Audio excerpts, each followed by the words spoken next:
Okay, so let's talk through what the risk reward will be on the chart shown on the previous page. So we've got our stop, our entry and exit marked out here. So what is our risk reward? We first pay attention to the risk between the entry and the stop, and then we look at the reward between the entry and the exit.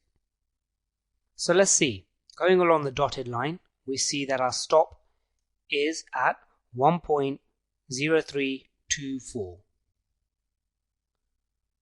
And our entry going along the dotted line is at 1.0310.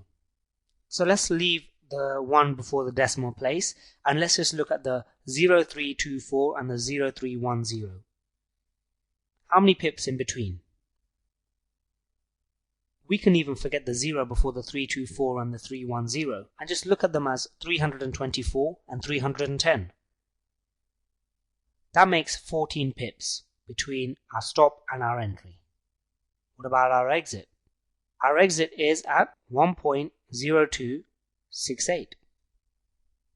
So if we forget the 1 before the decimal place, because we're just looking at the 4 decimal places and we're just trying to see the amount of pips between the exit and the entry.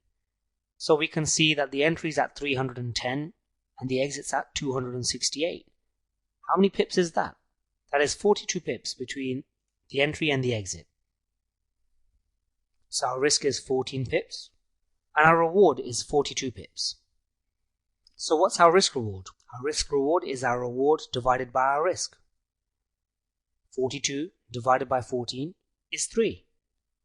Therefore our risk reward is 3 to 1. And that means for every $1 that we're putting at risk here, we are getting a $3 return.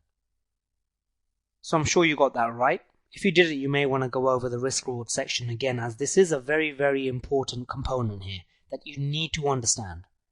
If you did get that right, then please continue over to the next page and we'll go over another example.